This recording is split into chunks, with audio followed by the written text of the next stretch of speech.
Le syndicat national des travailleurs des transports routiers du Sénégal, SNTT, affilié à la CNTS, a tenu ce mercredi 12 juin 2023 un point de presse à la gare routière de Colobane-Dakar. Le point de presse fait suite à la décision du directeur des enquêtes douanières d'arrêter la circulation de tous les bus jusqu'à régulation de ces derniers par rapport à la douane.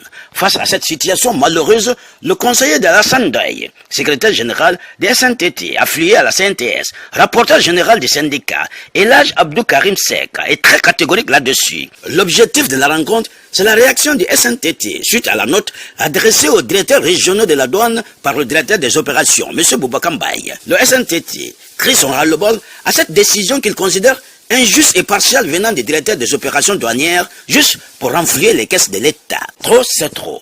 Nous ne sommes pas les vaches laitières de l'État. Ce n'est pas parce qu'il faut renflouer les caisses de l'État qu'il faut arrêter les véhicules. Il faut arrêter cela. Ce qui crée la révolte, ce sont des décisions injustes. Martial Elhadji Abdou Karim Seck. Le SNTT fera face à cette décision injuste jusqu'à gain de cause. Elhadji Abdou Karim Seck nous fait le point à travers cette interview qu'il nous a accordée. Karim Seck, conseiller technique de Alassane Ndoye, secrétaire général du SNTT-CNTS, mais aussi rapporteur général du syndicat.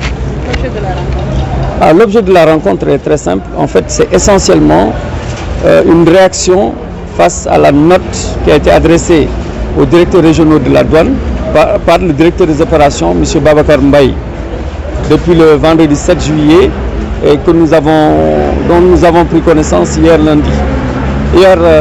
Avant-hier lundi plutôt.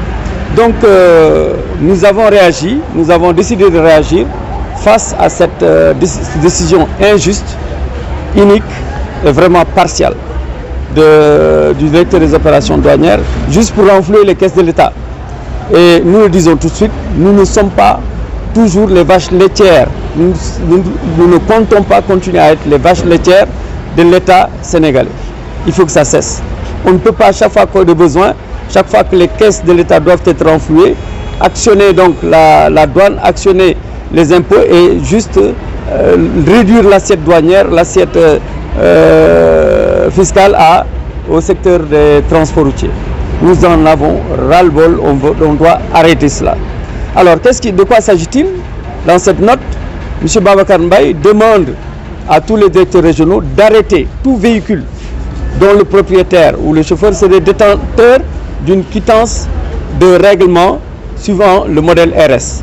C'est ce qu'on a appelé un moment le redressement, parce que le véhicule est âgé de plus de 10 ans, donc il ne doit pas circuler ici.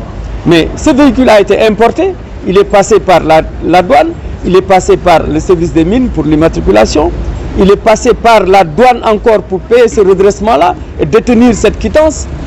Et pourtant, on décide de sanctionner les chauffeurs transporteurs, donc notre corporation, simplement parce qu'on a payé ce qu'on ne devait pas payer. À qui? À des gens qu'on ne sanctionnera pas. Pourquoi on ne sanctionne pas les douaniers qui ont fait ça? Les sanctions doivent être équilibrées et équitables. On ne peut pas demander à un transporteur de faire bas de son faire fi de son paiement. Il a payé 1,8 million, 2 millions, etc. Ça varie. On dit que oui, ça ne sert plus à rien du tout. Ça n'a jamais d'ailleurs servi à quelque chose parce qu'ils ont dit qu'ils ont rappelé à plusieurs reprises aux directeurs régionaux d'appliquer la loi dans ce domaine. Et puis dire que le douanier qui a fait payer cet argent, il ne rembourse pas, il ne fait rien, il ne subit aucune sanction. Nous trouvons cela injuste. Il faut être juste. Ce n'est pas parce qu'il faut remplir les caisses de l'État qu'il faut arrêter les véhicules et demander aux propriétaires de payer non seulement une amende, mais en plus donner la priorité à la douane, la prérogative de vendre ces véhicules en pièces détachées ou de les vendre à la réexportation.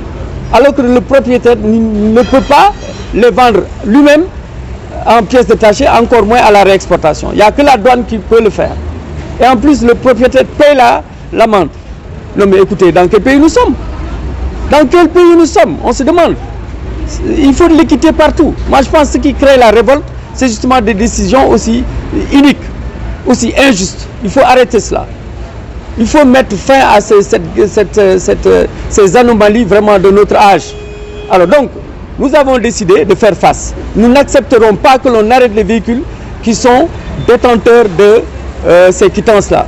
On les laisse circuler. On peut interdire dans l'avenir, à compter de ce jour, du vendredi 7 juillet, qu'il y ait effectivement maintenant ce paiement-là, qu'on autorise des véhicules à payer cela pour pouvoir circuler. Ça, on peut le comprendre.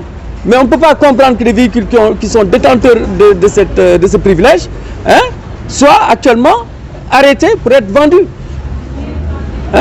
Bon, deuxièmement, tout cela en fait résulte d'un comportement qu'on a trouvé en fait dommageable pour toute la corporation. C'est le comportement de nos dirigeants syndicaux. Ceux en tout cas du cadre unitaire qui sont allés s'acoquiner avec l'État sénégalais pour ne plus défendre les intérêts matériels et moraux des transporteurs de la corporation, des chauffeurs. Donc nous demandons à tout le monde de faire face, de nous réunir ensemble, de revenir à la raison. Nous devons nous pardonner nos défauts et nos méfaits, en tout cas pour pouvoir nous réunir, nous retrouver et aller d'un seul pied et former une seule branche pour pouvoir faire face à l'État dans ce qui nous concerne, dans la lutte pour la défense de nos intérêts matériels et moraux. C'est pourquoi nous appelons tout le monde, les chauffeurs, les transporteurs, toute la corporation, pour qu'on soit unis, pour une fois encore, comme en 2020, comme nous l'avions fait. Et je pense que c'est pour 2019, nous l'avions fait. Et on a fait 2 fois des grèves qui ont réussi. Et nous pensons que c'est encore possible, parce que sinon, le problème restera le même.